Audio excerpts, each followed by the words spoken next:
안녕하세요. EBS 평생학교 시청자 여러분, 음식학자 정혜경입니다. 지금부터는 한국 최고의 대하소설로 평가받는 토지 속 음식 이야기를 함께 나누어 보죠.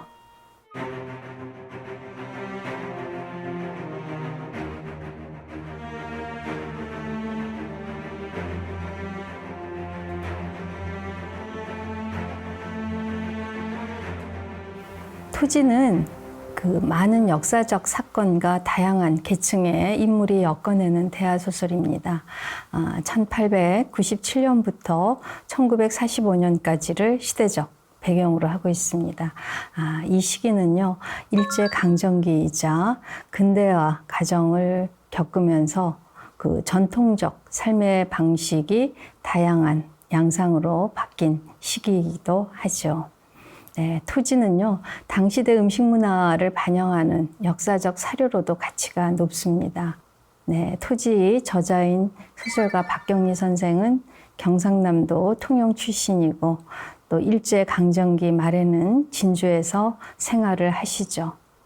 토지는 경상남도 하동 평사리에서 시작해서 만주, 연해주, 일본의 동경까지 걸쳐 있습니다. 근데 이를 관통하는 음식 문화를 하나 꼽으라면 바로 박경리 선생이 낳고 자란 경상남도의 향토 음식입니다.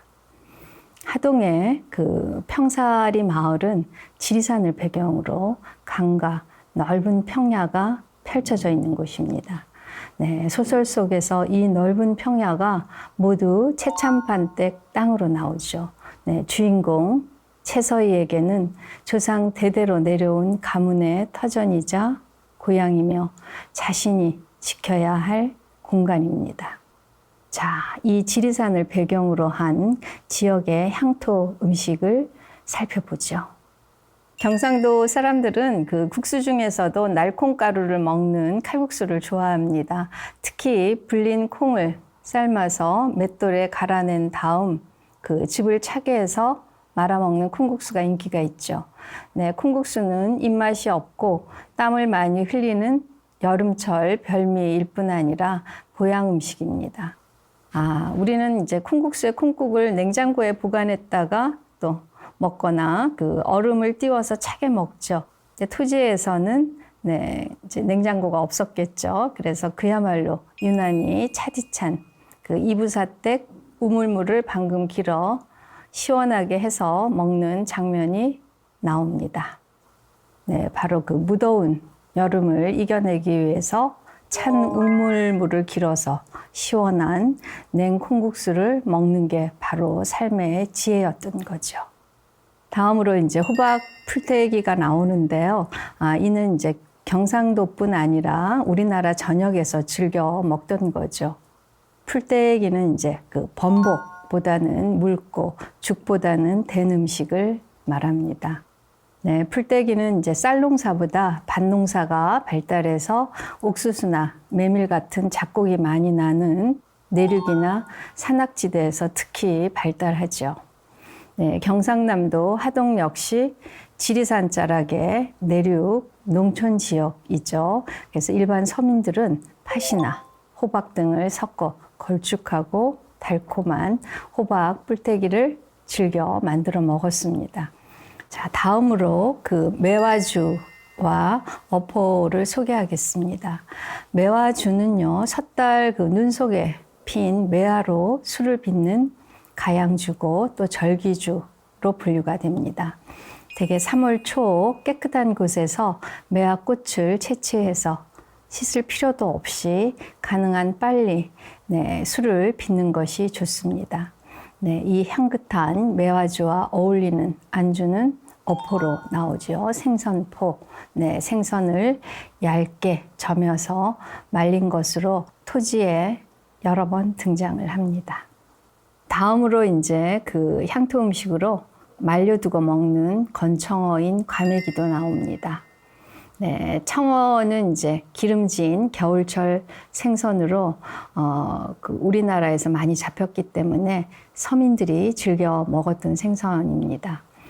청어 말리는 법이 지방마다 다른데, 네, 경상도에서는 간을 약하게 해서 부엌에 매달아 놓고 솔잎 뗄 때 나오는 향과 연기로 훈제해서 말리죠. 그래서 소설 토지에 보면 지프로 엮은 건청어 한 마리면 제사상을 봐온 듯이 푸짐하다라는 표현이 나옵니다. 토지 3부에는 그 진주에서 쪽간이라고 하는 여인이 하는 작은 여인이란 뜻이죠. 쪽간이 집이 나오는데 여기서 파는 비빔밥이 바로 그 유명한 진주 비빔밥입니다. 진주 비빔밥은요, 꽃같이 아름답기 때문에 꽃 화자를 써서 화반이라고 부릅니다. 네, 진주 비빔밥은 이제 콩나물 대신에 숙주나물을 쓰고 이제 그 독특한 맛은 사골 국물로 짓는 밥에 있습니다. 네, 사골 국물을 육수로 해서 전통 무쇠솥에 장작불로 밥을 짓고 계절에 따라 나는 나물을 올리죠. 그 다음에 그 색상이 선명하고 신선한 그 육회를 골라 가늘게 채를 썬 다음 올리고 참기름을 더합니다.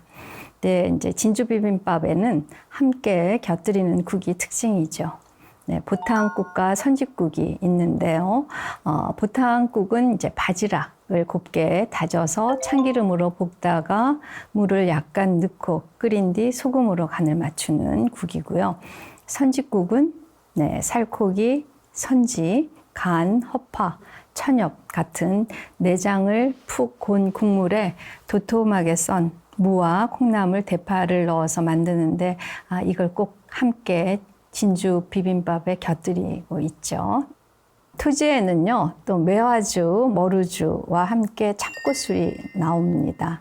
네, 그 참꽃술은 네, 먹을 수 있는 진달래 꽃을 넣고 담근 술을 참꽃술이라고 했습니다. 그리고 또 이제 꽁고기도 여러 번 등장하죠.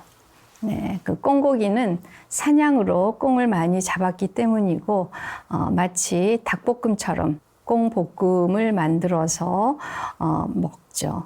그리고 또 저녁으로 까투리 고기를 볶아 먹었다는 구절도 나오고 있습니다. 특히 이제 통영하면 시락국을 빼놓을 수 없죠. 네, 시락국은 이제 경상도에서는 시락국이라고 부르죠. 네, 여기서 시래기는 배추잎이나 무청을 새끼로 엮어 말린 것을 말합니다.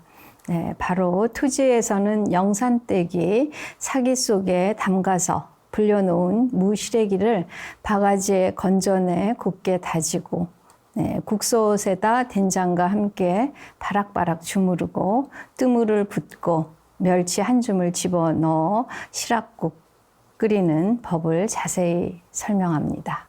그리고 이제 다음으로는 대구를 소개해 드릴게요. 사실 대구는 버릴 것 하나 없는 알짜 생선이라고 하는데 사실 이제 이쪽 지역에서는 대구를 많이 말려두고 먹죠. 건대구는 내장을 빼서 말린 거고 약대구는 이제 어란을 둔 채 소금을 많이 뿌려서 여름철 술안주를 위해 말린데 그 자체가 귀한 약이라고 해서 약대구라고 부릅니다. 근데 이제 토지에서는 재밌게도 통대구와 약대구를 구분을 못하고 훔쳐온 이야기가 재밌게 펼쳐지죠. 여러분 이제 깻잎 장아찌는 잘 아는데 콩잎 장아찌는 좀 낯설죠? 네, 경상도에서는 잘 삭혀서 만든 콩잎 장아찌를 즐겨 먹죠. 네, 그 토지에서는 된장에 묻어둔 콩잎 한 접시를 보고 군침을 삼키고 네, 콩잎 하나를 밥 위에 얹어 먹는다는 그런 표현이 나오는데요. 네, 이처럼 그 된장에 묻어둔 콩잎 장아찌는 짭조름한 맛과 향이 입에 군침을 돌게 해서 예로부터 좋아했습니다. 네, 또 경상도에서는 콩잎 장아찌를 단풍 콩잎 장아찌라고 부르는데 이는 이제 깻잎 장아찌하고는 다르게 단풍이 든 콩잎을 따서 장아찌로 만들기 때문입니다. 토지는 이제 경상남도 하동, 진주, 지리산을 품은 마을의 한이설인 우리 조상의 이야기죠.